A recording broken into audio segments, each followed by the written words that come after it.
Bem-vindos ao podcast da Semear. Meu nome é Wellington, eu sou diretor clínico e estou aqui hoje com duas grandes amigas, doutora Ariana e doutora Débora, e vamos falar sobre um assunto um pouco chato, um pouco pesado, que atualmente afeta muitas pessoas querendo ter filho, é relacionado com a idade da mulher e que talvez seja um dos maiores desafios que a gente enfrenta quando as pessoas se deparam com este problema e estão querendo ter filho com reprodução assistida, que é falar um pouco sobre baixa reserva, qualidade do óvulo e perdas de repetição. E ainda mais quando tudo isso se junta na mesma pessoa.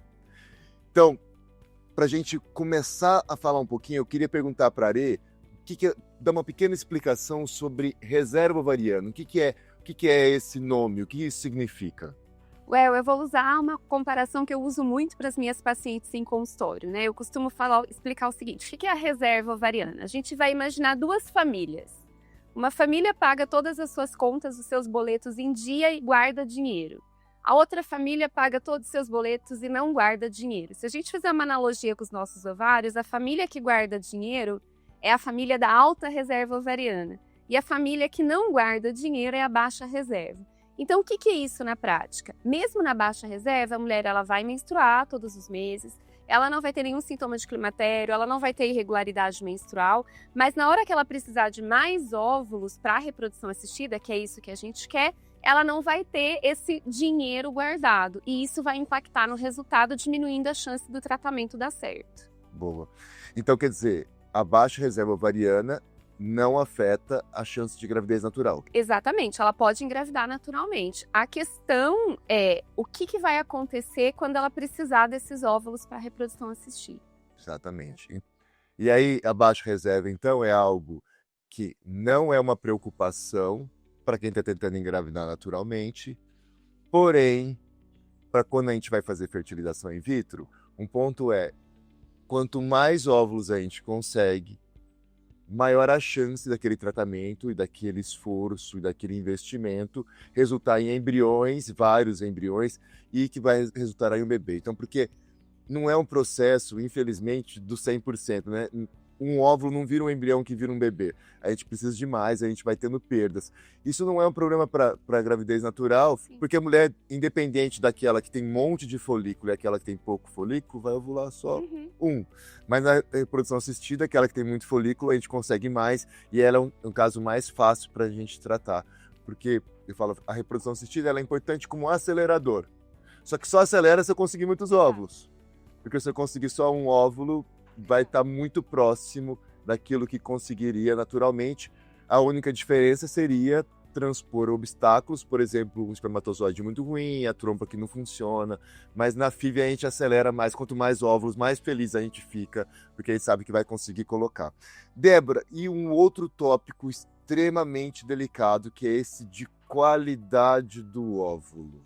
O que você me fala disso e como que isso talvez esteja relacionado com as perdas de repetição? Então, outra coisa que eu também falo bastante em consulta, que infelizmente hoje, até 2025, a gente não tem como avaliar se o óvulo é bom ou não. O que a gente tem é a data de nascimento da pessoa. Conforme aumenta a data de nascimento, a gente sabe que a qualidade do óvulo, ela reduz. E quando ela reduz essa qualidade é porque esse óvulo está mais propenso a formar embrião com aneuploidias, que são alterações no número de cromossomos daquela célula, por exemplo, do óvulo. Hein? Então, conforme a data de nascimento avança, ou seja, a idade da mulher aumenta, a gente tem menos óvulos e esses óvulos têm uma qualidade menor. Então, formam mais embriões alterados e esses embriões até podem implantar, mas eles não são compatíveis com o nascimento na imensa maioria das vezes, né? Então, por exemplo, a aneuploidia que a gente mais conhece, porque a gente vê circulando na rua, é a síndrome de Down. As outras aneuploidias não são compatíveis com o nascimento, e se forem, o recém-nascido vive 1 ano, 2 anos, e a gente não olha circulando, né? Então, a gente sempre remete a aneuploidia, síndrome de Down, para o casal ou para aquela paciente entender o que é alteração em relação à qualidade dos óvulos.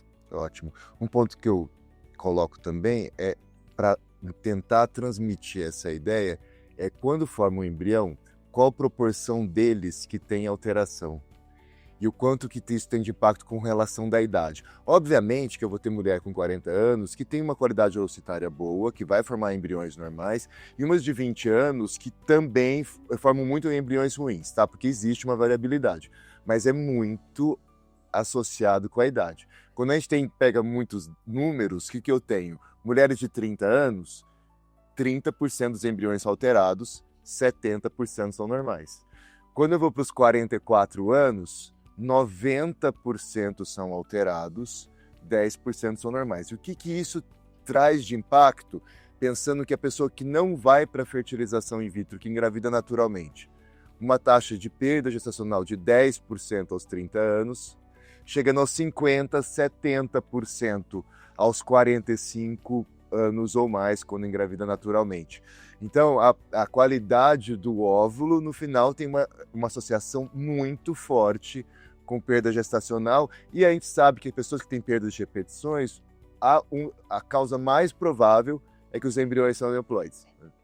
Seja por alguns outros fatores que a gente pode discutir depois, como translocações do casal, mas a idade é um fator importante. E o outro que a gente vê, você colocou muito bem da síndrome de Down, para a gente pegar a associação, é uma mulher de 30 anos tem um risco de 1 em 1.500 de ter um filho com síndrome de Down.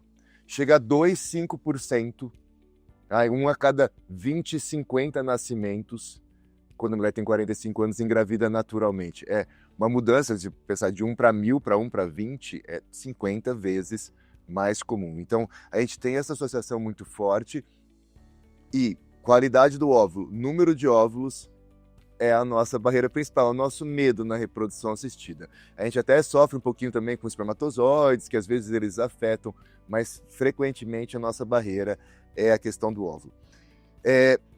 E o que a gente, então, pode fazer quando a gente se depara com essa dificuldade?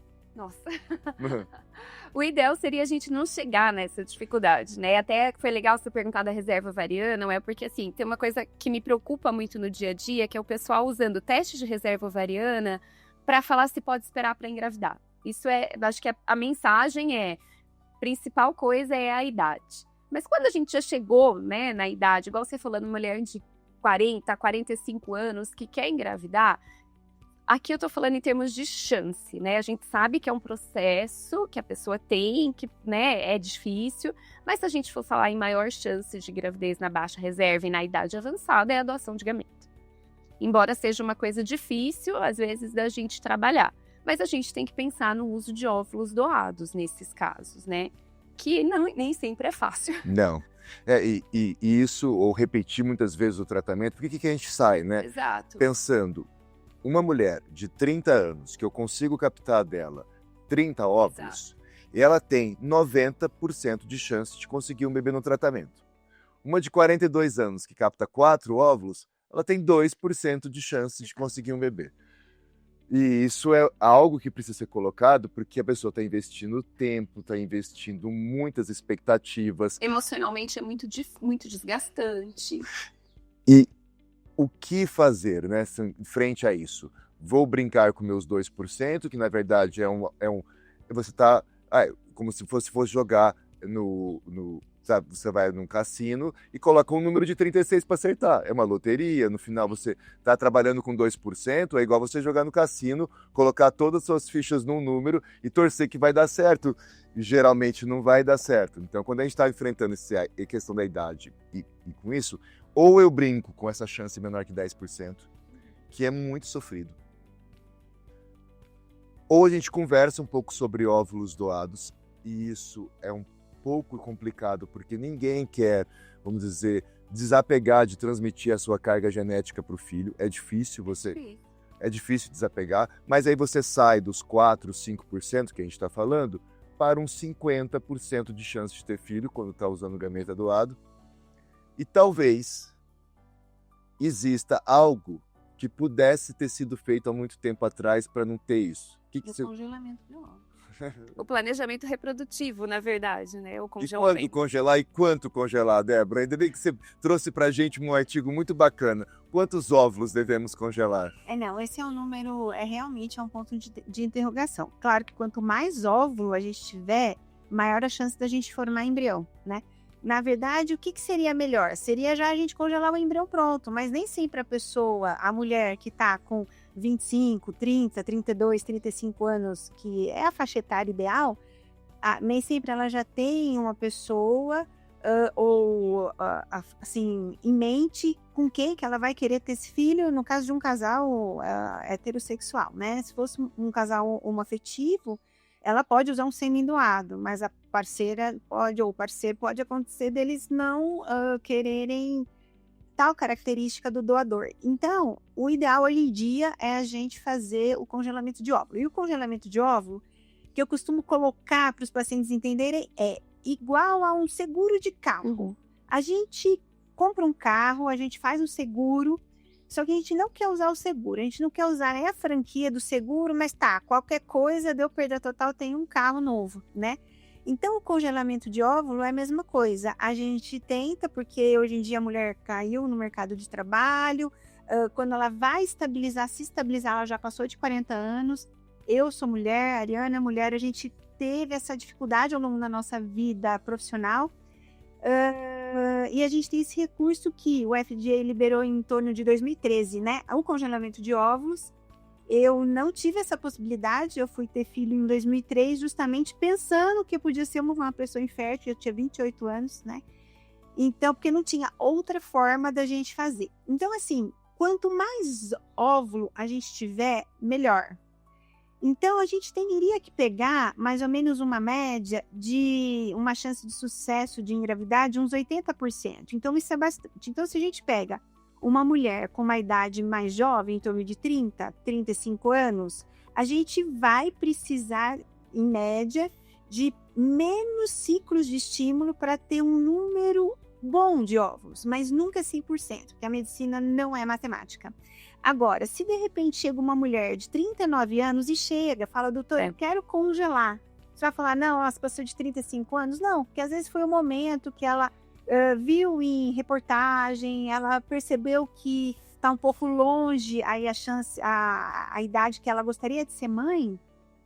Então, provavelmente ela vai ter que fazer muitos ciclos, porque a qualidade reduz, mesmo se ela tiver uma alta reserva. Então, às vezes a gente tem paciente de 39 anos que tem uma reserva ovariana melhor do que uma de 30, mas a qualidade varia com a data de nascimento mesmo. Sim, e aí vai precisar congelar mais óvulos. Eu costumo dizer que o congelamento talvez seja a única estratégia que a gente tem disponível hoje para ter que evitar desapegar da carga genética quando você se depara com uma dificuldade muito grande. É a única forma que eu tenho de sair, às vezes, daqueles 2%, porque quantas mulheres a gente se encontra, ou trata, que estão se deparando com menos de 10% de chance de sucesso? Um monte. Um monte das mulheres que a gente trata, vou fazer o cálculo para ela saber onde que ela está pisando, e vai dar 5% de chance de sucesso, 8, 2, 15. E eu posso apresentar óvulos doados. Com óvulos doados sobe para 50. Só que tem o preço a se pagar, que é desapegar da carga genética. E a única estratégia que eu vejo hoje em dia disponível, que realmente muda isso, é você ter os seus óvulos congelados anteriormente, para você falar, não, eu tenho essa chance aqui também.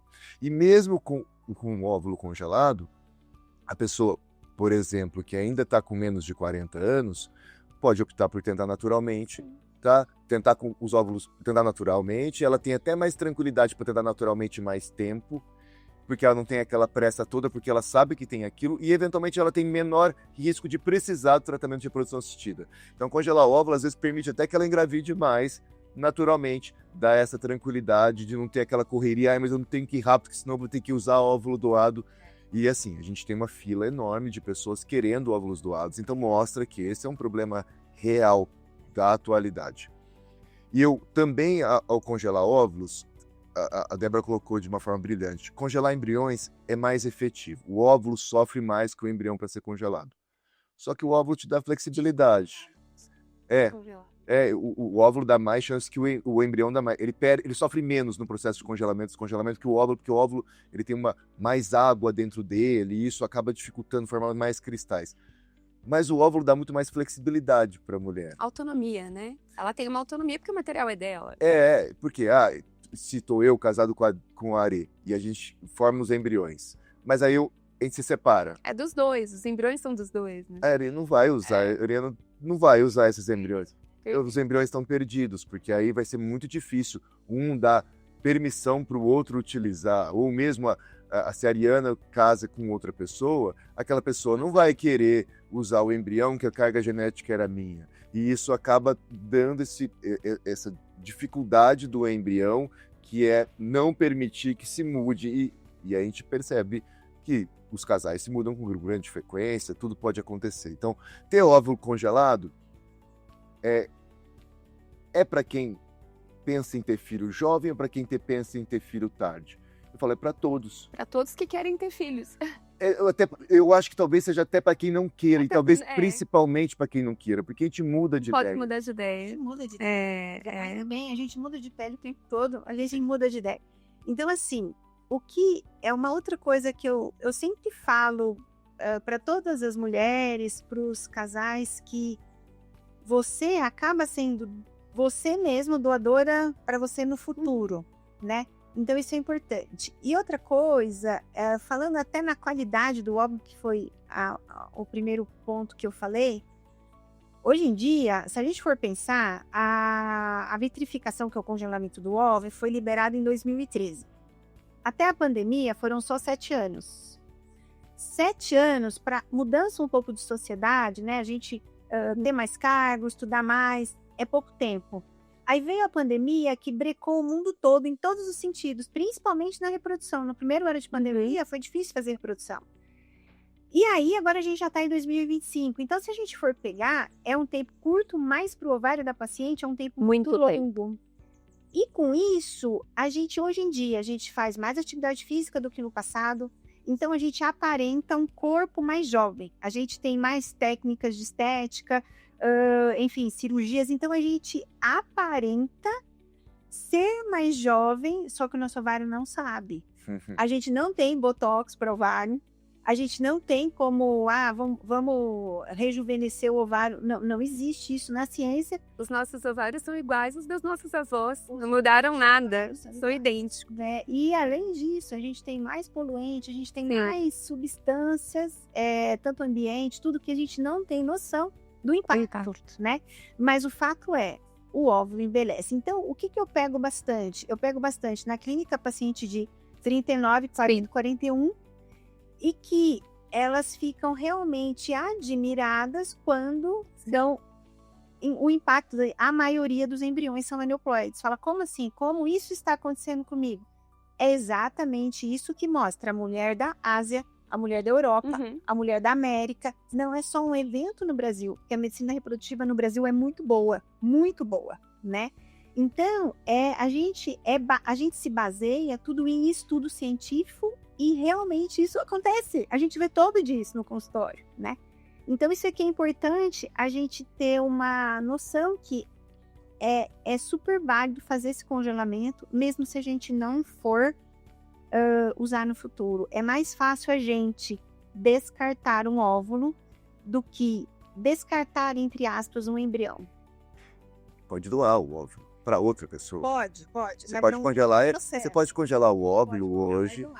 E daqui, você está com 50. O meu medo só é o seguinte do congelamento. Se a pessoa hoje, com pressa, as mulheres estão deixando para ter filho com 40, 50 anos, e congelando os óvulos, até quando vai se esperar para ter filhos? Lembrando que, apesar de, se a Ariana, por exemplo, congelou óvulos com 25, congelou 50 óvulos. E ela falou, não, estou tranquila, vou trabalhar. Agora eu tenho 60 anos e quero usar meus óvulos. A gravidez, esse é um ponto. Apesar de, para engravidar, não haver muitas dificuldades, a gestação aumenta o risco de morte da gestante. Então, a gestante tem um risco de morte maior conforme a idade dela. O que a gente sai de 1 para 5, 10 mil mulheres que morrem quando engravidam com menos de 30, 35 anos, para 1 em 100 quando engravida. Né? É uma mudança grande. Isso que você colocou com 45 anos. 45, não estou falando 60. Com 50 anos é mais de 1%, do 2%. E perder e morrer ao engravidar, olha o quão trágico é. Tá? Aí você vai deixar uma criança, e estamos falando de morte do bebê, não estamos falando de perdas gestacionais, Sim. Estamos falando de morte materna. E é lógico que assim, o risco de uma mulher hipertensa, que já é diabética, vai ser maior? Claro que vai. Mas existe o risco da idade, é igual você falou, mesmo que... E isso também é difícil no consultório, né? Porque elas às vezes falam, mas eu sou saudável, eu tô super bem. Não, você realmente está. Mas uma gestação depois dos 40, 45 anos, ela tem um risco associado, que a gente tem que trabalhar isso. Muitas das vezes o risco maior é o risco cardiovascular. Exato, sim. E que não importa se a pele está boa, se ela faz bastante exercício, sim. Porque os fatores de coagulação vão alterando com a idade e é incontrolável esse risco, né? O protetor solar deixa a pele melhor, as pessoas não tomam sol, a pele fica boa, mas a parte cardiovascular não muda tanto assim. Mesmo que você controle a pressão, mesmo que você faça atividade física, ainda fica um risco. Mas vamos pensar um outro ponto. A gente tem protetor solar para a pele, né? A gente pode fazer exercício para o corpo ficar mais bonito. Não tem nada para fazer para o ovário? O que tem para a gente fazer para o ovário para tentar melhorar o número de ovos? E que a gente tem de científico para isso? Porque tem muita coisa que se vende. Toda vez que eu pegar uma pessoa que está desesperada para modificar um desfecho, vai entrar muitas pessoas para vender tudo que existe, com milhões de promessas, para que aquilo seja a forma de se tratar. E eu vou reverter, porque a saída que a gente tem boa hoje, ela é difícil. É só congelar óvulo, mas a pessoa não congelou óvulo antes. Sim. Não dá nem tinha técnica, né? Se for pensar. Ela não voltou, não tem como ela voltar no tempo para congelar óvulo. Então essa saída não existe para a pessoa que está hoje com 40 anos e baixa reserva. Sim. Essa saída não existe para ela. A outra envolve um custo muito alto, que é você desapegar da sua carga genética, da transmissão da carga genética para o seu filho. E ninguém quer. Sim. Tá? É uma saída muito boa, é uma saída muito utilizada, mas é uma saída difícil. É uma saída que é muito difícil de aceitar. Então fica muito tentador cair em qualquer outra coisa que as pessoas falam que eu vou conseguir mudar isso. Mas existe muita coisa testada. Eu queria que vocês falassem um pouco do que já tem testado, do que talvez tenha um pequeno benefício. Já dando como spoiler, nada faz um efeito muito grande, tá? Do que a gente viu até hoje. Nada vai trazer um ovário de uma mulher de 40 anos que produz 2, 3 óvulos para passar a produzir 20, 30 óvulos. A gente não tem. Mas a gente tem algumas coisas sendo estudadas. Eu queria que vocês comentassem algumas das coisas estudadas e mais ou menos quanto de impacto tem absoluto assim do que a gente já viu na reserva ovariana, ou no resultado da FIV, por exemplo. Uma coisa que é importante, né? O que a gente pode fazer para não diminuir a reserva, né? Envelhecer todos nós vamos, e ótimo. Mas, por exemplo, falando de estilo de vida que a gente sabe que tem impacto na reserva, é o cigarro, é o tabagismo. Então, o tabagismo é um fator de risco conhecido para perda de folículos em quantidade e qualidade. Então, isso... mulher não deve fumar já por conta disso, além dos outros. Para pele também. Para tudo, para não envelhecer de uma forma geral. Cigarro envelhece tudo, inclusive o ovário. Mas aí também surge aquela dúvida, mas se eu comer melhor, se eu me exercitar, isso não vai ter impacto. Então isso é importante a gente falar, porque às vezes a gente vê na mídia, né? A pessoa fala, porque eu protegi os meus óvulos porque eu comi bem, porque eu protegi os meus óvulos porque eu tenho um estilo de vida saudável. Não, atividade física não. E aí a gente cai também no terreno das suplementações, né? Das vitaminas, isso também não tem efeito comprovado para melhora de reserva ovariana. Então, às vezes a gente vê na prática as pessoas gastando muito dinheiro com isso e gastando tempo, e lembrar que o tempo é o maior impacto para a reserva, achando que alguma coisa vai fazer essa reserva melhorar em termos de suplemento de estilo de vida. Isso não vai. Agora, o que funciona? Essa pergunta foi essa pergunta. Na verdade, a gente tem todo minuto sai um estudo científico, mas nem todos os estudos científicos, nem todo estudo científico é bom, e nem toda revista. Todos são verdadeiros. Exato, nem todos são verdadeiros, nem toda revista científica é boa, né? Então tem aquelas revistas predatórias E a pessoa leiga, que está no outro lado da nossa mesa, ela não tem obrigação nenhuma de saber se é ou não. Ela vai ouvir o que o médico vai falar, né? Então, assim, muitas coisas já foram testadas, né? Então, suplemento já foi testado. Mas estou falando numa pequena parte de estudo científico bom. Não adianta eu falar, o estudo científico deu uma conclusão positiva para alguma coisa, mas às vezes o estudo foi comprado, às vezes o estudo tem muito viés. Então, muita coisa já foi testada. Alimento, nutrição, inclusive já foi testado até se a mulher, depois que transou, fica com a perna para cima, se aumenta a chance de engravidar. Então, foi testado. Comprovou que sim? Não comprova. O que a gente tem é o plasma rico em plaquetas, que, assim, eu ainda tenho muitos senões em relação ao PRP, sim, né? Mas em termos absolutos, o El vai falar melhor, né? É a única coisa que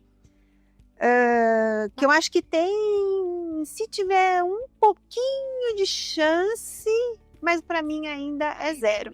Então, o mais importante ainda para mim seria congelar óvulo. E uma coisa importante que eu falo para as pacientes, é que se aquela paciente chega com 35 anos e fala, não, doutor, eu não quero congelar óvulo, sabe uma pergunta que eu sempre faço, uma pergunta que eu sempre proponho para ela, né, faço, eu falo, tudo bem se você chegar com 45 anos, ou 42, né, não precisa chegar tanto, e você aceitar óvulo doado, então você não precisa congelar. Se você aceitar, você desencana, parte para outra, mas você tem que saber que existe congelamento e saber que, puxa, eu tô de coração aberto para receber um óvulo doado. Então tá bom, então você vai ser feliz para isso. Agora, realmente, a Ariana falou do cigarro, é o que tem mais impacto, né? Drogas ilícitas, a gente não tem tanto impacto em diminuir reserva. Quimioterapia tem, né? A quimioterapia, os 2 cânceres que a gente sabe que mais afeta a mulher é o câncer de mama e afeta, assim, a grande maioria quase no começo do fim da idade reprodutiva, né? E a quimioterapia acaba com as células do nosso ovário e neoplasias hematológicas que são menos frequentes, né? Enfim, mas em termos absolutos, que foi o que o El falou, ele tem muito mais poder em falar isso. Bom, eu vou colocar alguns pontos também que eu acho interessante. Muitas vezes as mulheres falam, eu tenho um estilo de vida bom e eu vou poupar a minha reserva ovariana. Lembrar, a redução da reserva ovariana não é uma doença. É a natureza. Foi a forma como a natureza teve para que a mulher sobrevivesse para cuidar dos filhos que ela já teve. Exatamente. Porque a gente colocou, o risco de morrer vai aumentando com a idade. Olha como deve ter sido difícil para a natureza selecionar algo em que permitisse que ela tivesse filhos até uma época e quando fosse mais arriscado, ela não pudesse mais ter filhos. Que uma mulher de 40, 45 anos, que já pôde ter uns 15 filhos, porque na natureza... Na natureza é assim. Sim, começar a ter filho com 15 anos... Todo mês a gente se prepara para uma gravidez, Exatamente. Aí você começa a ter filho com 16 anos e ter um filho a cada 2 anos, até os 36 tem 20 anos, você tem 10 filhos. Sim. Tem mais uns 2, dos 36 aos 40, passa dos 12 filhos. Então, era o que tinha, né? Meu pai é um irmão de 13 irmãos. Sim. Tá? Então, era o que a gente tinha antes. É uma proteção. Então, não dá para pensar que é uma doença, que a pele que enrugou. Não, aquilo foi selecionado como sendo muito bom. E então, não tem como fugir. Dos pontos que a gente tem, pensando em outras intervenções, para lembrar, a gente tem e eu penso nas intervenções sobre um pouco custo financeiro, custo de dificuldades da utilização, se dói ou se não dói utilizar. O PRP talvez fique um pouco menos, vamos dizer assim, atrativo, porque é um procedimento invasivo, mais custoso, e a questão de efeitos colaterais. A gente tem algumas intervenções que eu considero relativamente tranquilas. Entre elas, o uso de testosterona pela mulher, numa dose relativamente baixa. Melhora a massa óssea, melhora a disposição um pouco, melhora a massa muscular, melhora a libido, às vezes, da pessoa que já está frustrada com dificuldade para ter filhos. Isso pode prejudicar o relacionamento dela. Então, é uma intervenção barata, relativamente barata, e que estudos mostram que pode melhorar a reserva ovariana. Tem alguns que mostram até que pode melhorar até a chance de ter filho em tratamento de reprodução assistida. Mas quanto que esperar? Um óvulo. Muito pouco. Então, a pessoa que sai de 2, 3 óvulos para 3, 4 óvulos, tá? Então, as melhores intervenções que a gente tem testadas para baixa reserva, o efeito é, mas ele aumentou. Aumentou quanto? 0,7 óvulos na média, 0,8. Não é o efeito de congelar 30, 40 óvulos no passado, não é sair de 3 para 20, é esse efeito pequeno. E as pessoas, às vezes, usam esperando um efeito, não, melhora a reserva, ótimo, e vou sair dos meus 3 ovos e eu captar 15. Não é. Então, por isso que precisa ser algo não muito caro, com efeitos colaterais, poucos efeitos colaterais indesejados e prático para o uso.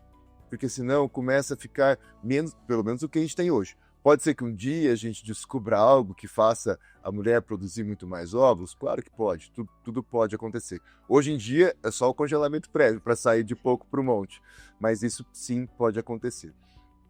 E passando para um outro ponto que a gente ainda não comentou, muito importante. A gente comentou aqui que os óvulos vão tendo mais problema no número de cromossomos, que isso afeta a perda gestacional e afeta a chance de ter filho com problemas, por exemplo, síndrome de Down. O que fazer para a pessoa que tem o óvulo já com uma qualidade não tão boa, com alterações de número de cromossomos, reduzir o risco de perda e reduzir o risco de ter um filho com síndrome de Down? Dá para fazer alguma coisa? Eu acho que a perda, isso é extremamente importante. Às vezes a gente se preocupa muito, né, com a questão da qualidade do óvulo, mas a gente falou antes de estilo de vida. Por exemplo, fator de risco extremamente associado à perda, a aborto, é a obesidade. Então, às vezes a gente recebe, né, o casal que chega lá para investigar uma perda e a gente acaba vendo a obesidade ali. Então, a perda de peso é uma medida fundamental para reduzir o risco de perda. Então, isso falando tanto da gravidez natural quanto da gravidez pela reprodução assistida. Obesidade é inimiga de fertilidade. A gente fala também da realização no embrião da biópsia, né, do PGTA, para você evitar transferir os embriões aneuploides, né, que você também é um embrião, igual a Débora falou, que não ia resultar numa gestação e que se resulta num positivo vai ter um risco maior de aborto, né? E lembrar que 54% das mulheres brasileiras estão acima de sobrepeso. E agora a Unicef acabou de publicar que no mundo a obesidade infantil ultrapassou a desnutrição. Nossa. Ou seja, 85% das crianças, que inclusive deve ser metade mulher, vão ter obesidade no futuro. Então, assim, a gente, de uma certa forma, a ciência foi evoluindo para a gente ter uma expectativa de vida de 81 anos, a mulher, né? E o homem 79 aqui no Brasil. Só que a gente, eu não sei, eu acho que isso vai diminuir, porque vai aumentar a doença cardiovascular e vai aumentar a infertilidade. Mas voltando, só para a gente não fugir, a gente pode minimizar fazendo a biópsia, principalmente em pacientes com mais de 37 anos, né? Porque com 37 para 38 a gente tem 50% dos embriões com chance de terem aneuploidias, daqueles embriões formados. Então, a biópsia, ela vai fazer uma seleção do embrião que não tem alteração no número de cromossomos, né? Uhum. Então, a gente pode, olha, fez um ciclo, tive 3 embriões, todos aneuploides, podemos seguir para outro ciclo. Sempre, claro, tem muita tristeza envolvida, mas é mais triste a gente não ter um positivo, é mais triste a gente ter um abortamento e muito mais triste a gente ter uma perda fetal lá na frente, né? Então, a biópsia hoje em 2025 eu acho que é uma estratégia assim muito importante para a gente tentar selecionar um embrião mais saudável para aquela família e até dando um potencial bom de vida para esse embrião que venha a nascer.